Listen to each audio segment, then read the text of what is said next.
Many experts are getting in their own way without even noticing. Tell me, have you ever felt like you're on the brink of something awesome, but something invisible just slams the brake on you? And it does sound like a little bit of a plot twist in a drama series, but it is so real for many of us. Fear can be a sneaky snake that creates self-sabotage, and we don't even realize it. That's why we're today exposing fear. We're exposing the ways in which fear can be sabotaging your growth.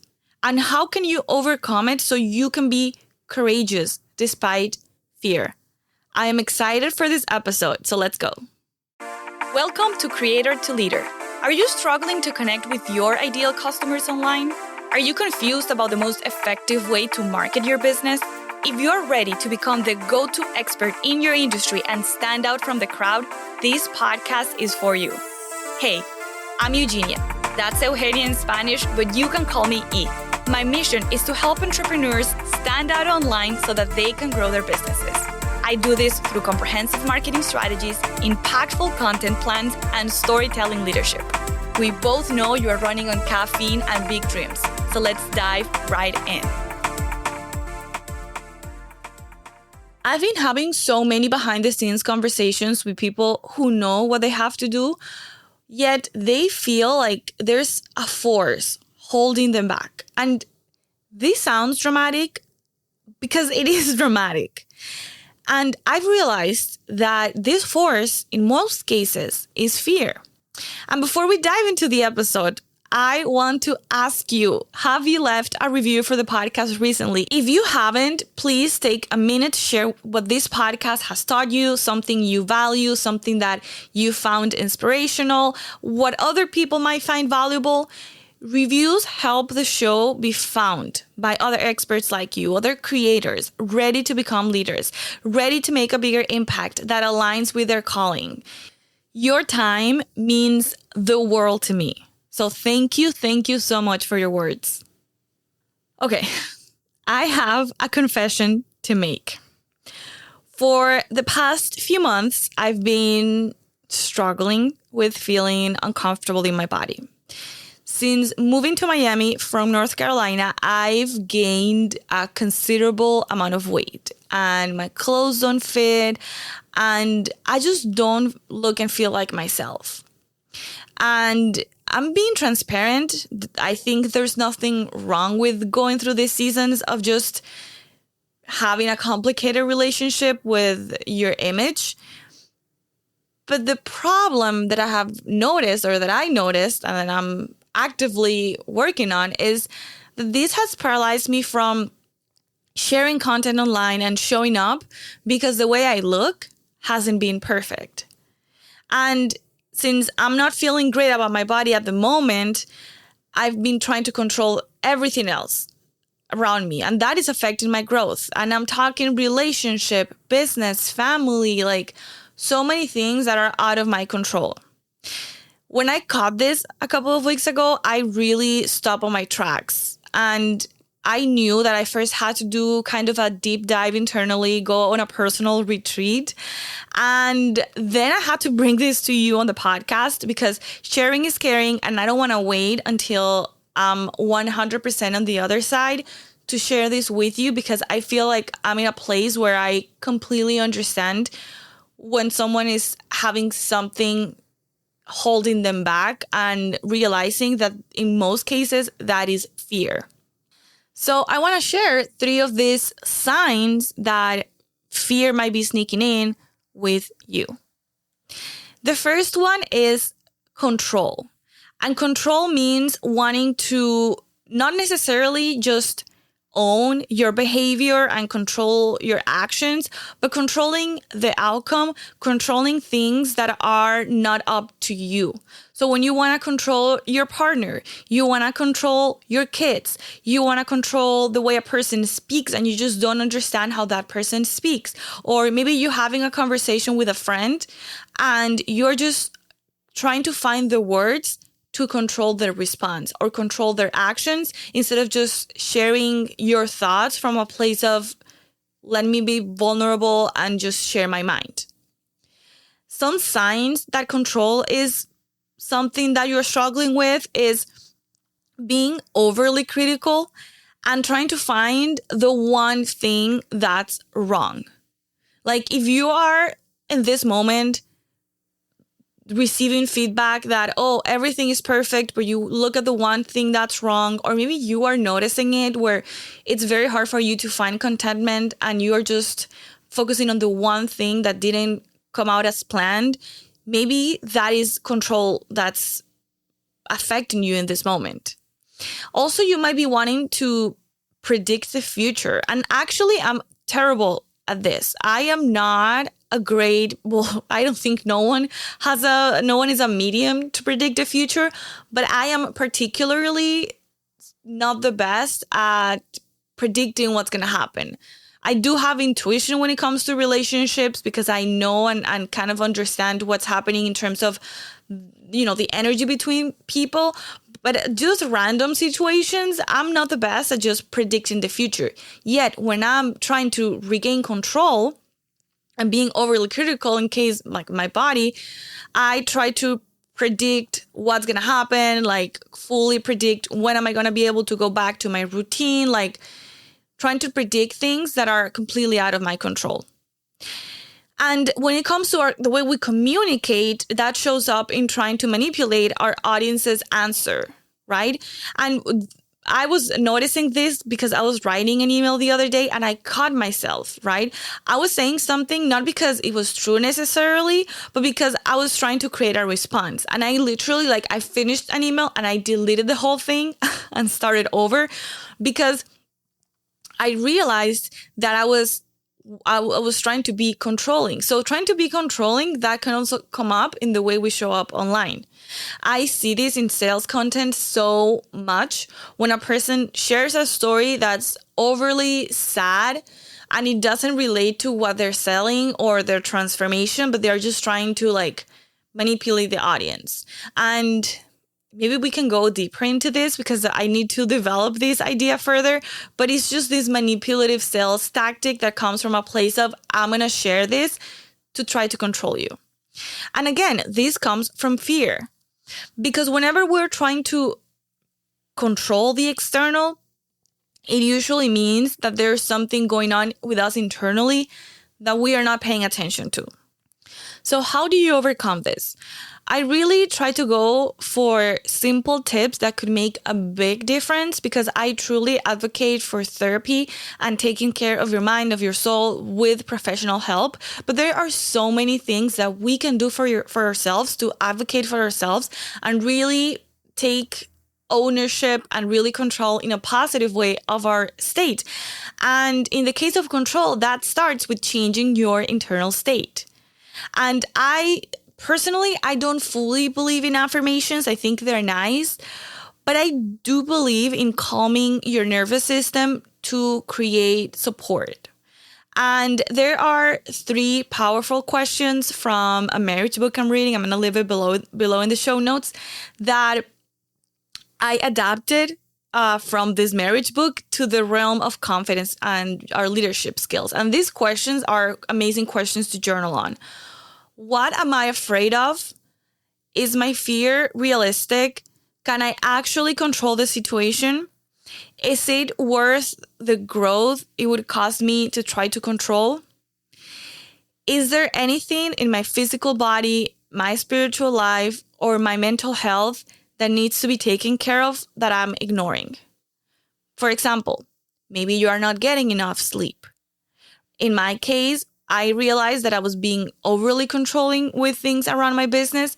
And I noticed that it's because I hadn't taken I felt out of control with my body, with my weight. So I was trying to control the external because my habits were not where I feel comfortable with, if that makes sense. So look at your physical body, your spiritual life. For me, I was also slacking on prayer. To me, spending time with God every morning is a must. That really sets the tone for the rest of my day. And I noticed that I was getting up so late to the point of waking up, working out, showering, getting to work. And I really do need my 30 minutes, 45 minutes of spending time with God in the morning. Like, that is the best thing I need for my day. Like, more important than anything else. So this last question, that is there anything in your physical body, spiritual life, or mental health that needs to be taken care of? It's super important. The second sign of fear is procrastination, and that's leaving things for later. I feel like we've all been there at one point or another. And I'm so guilty of this because with ADHD, I get overwhelmed when I have to tackle massive projects. So for sure, overwhelmed because of ADHD might definitely be a reason. But also another reason that is actually the real culprit of this overwhelm is fear. And Stephen Pressfield, he's a wonderful author. And side note, his writing style actually reminds me a lot of Seth Godin. So I 100% recommend his books. In his book, The Art of War, he goes deep into the concept of resistance. And this is an internal force opposing our efforts to achieve our goals. In the book, he talks about how procrastination is one of the main manifestations of resistance, right? So resistance is this force and it shows up as procrastination.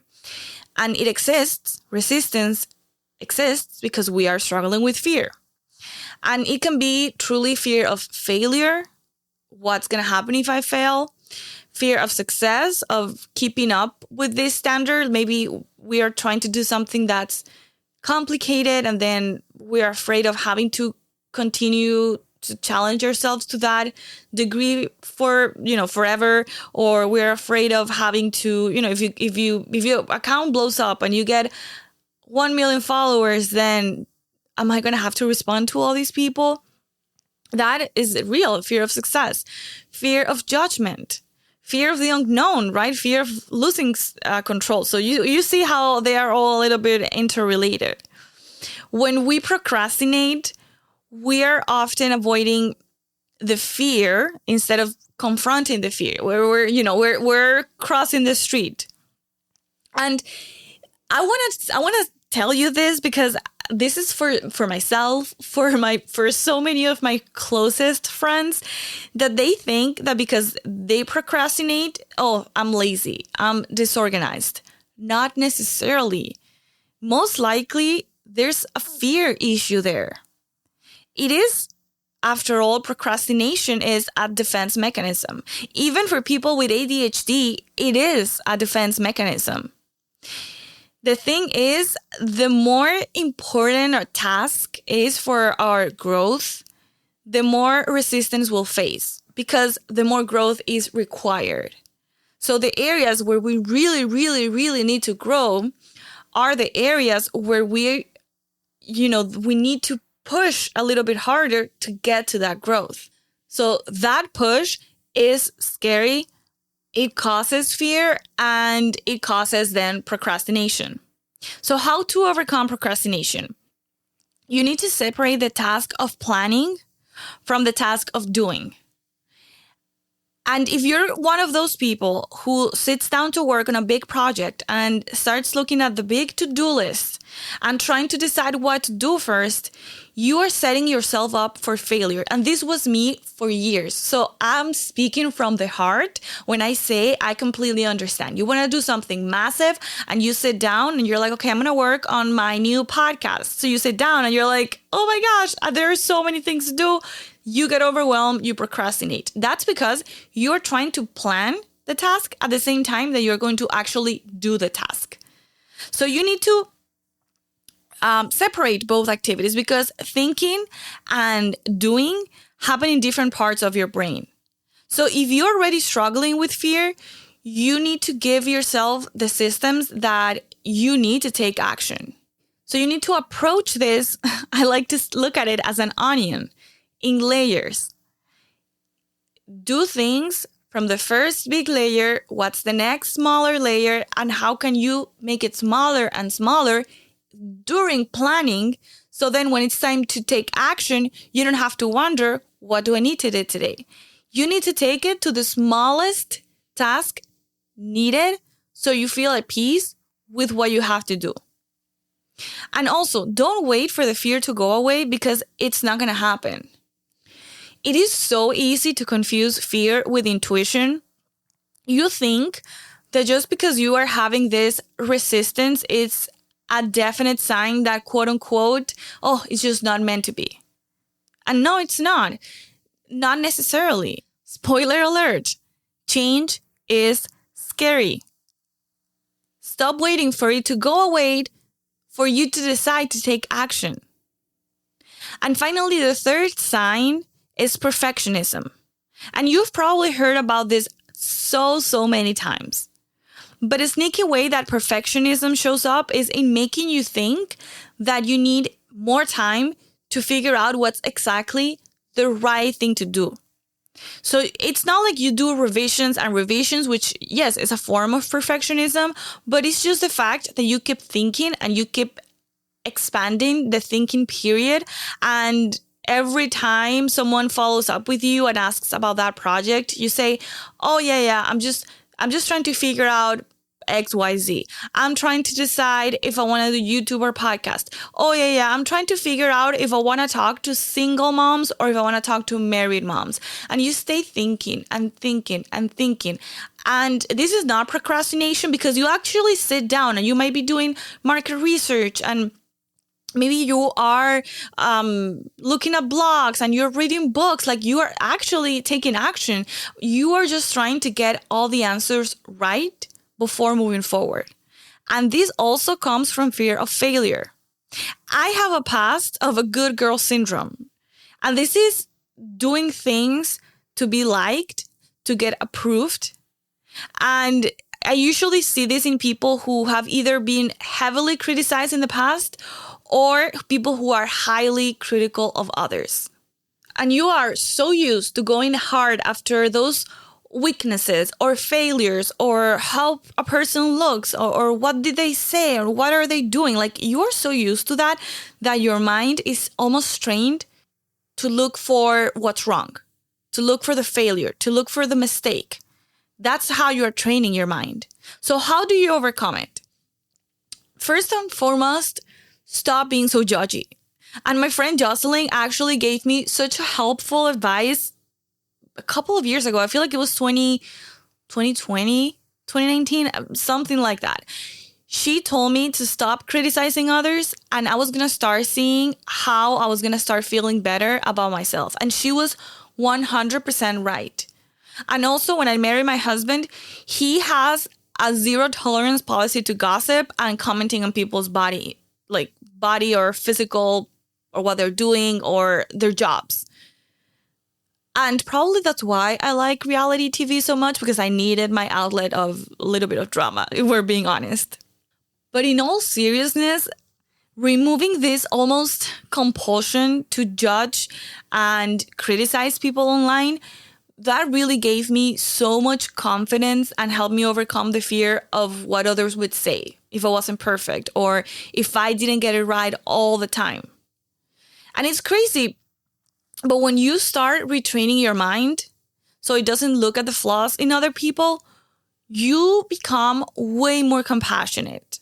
And you need to be compassionate, which leads me to the next way of overcoming perfectionism, which is acceptance. Failure or criticism or even success, they don't define you. Success doesn't define you. Because I have news for you. You will probably not get it right 100% all the time.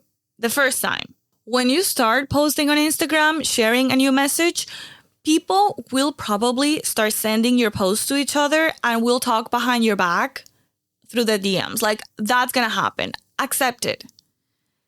You don't have to be your own worst critic because other people will take care of it.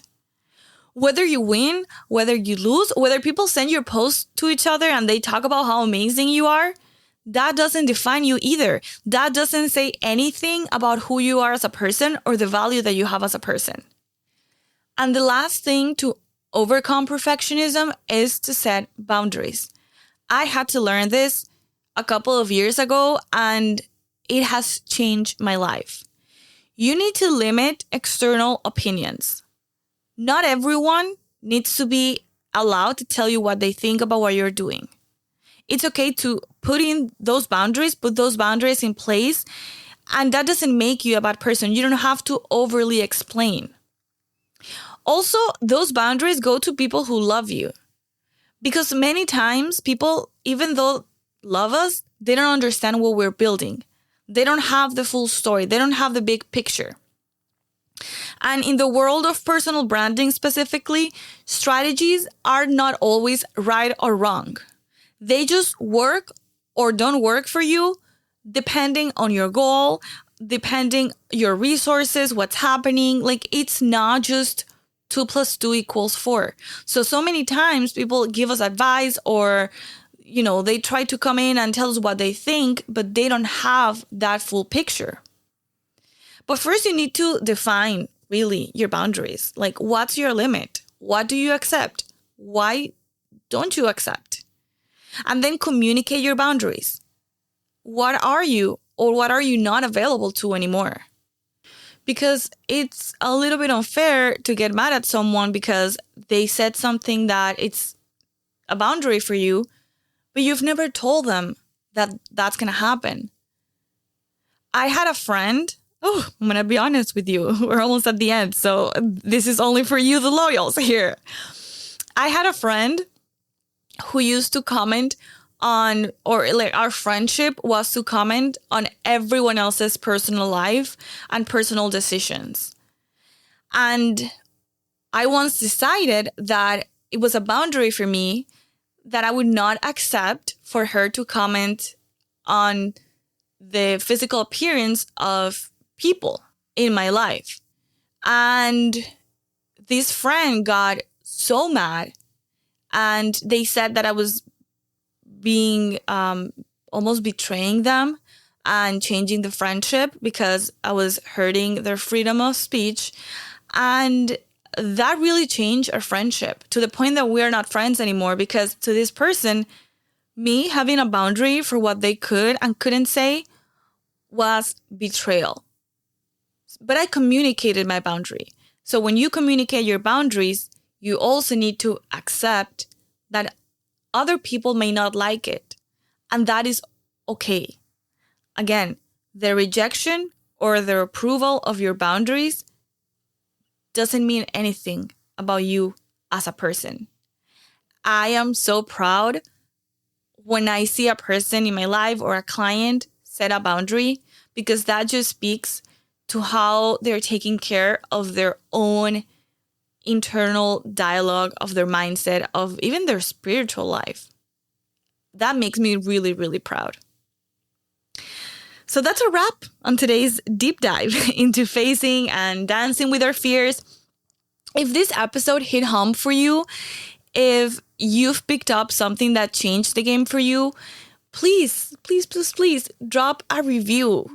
Share what clicked, what moved you, even what you would tell a friend about these episodes, because your reviews are like gold. They help get the podcast out to other brilliant minds who are looking to step up their personal brand game, who are looking to make their mark, and they're looking to stay true to their calling.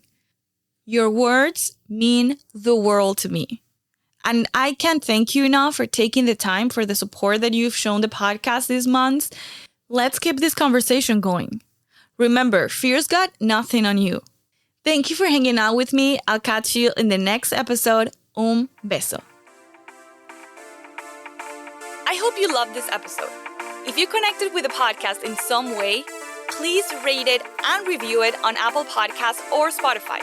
That is the #1 way you can support the show. And because sharing is caring, share it with a fellow entrepreneur wanting to become a leader, not just a creator. I am so grateful for you. I'd love to hear from you. Shoot me a DM over to @eugenia.woo. That's @EUGENIA.WOO.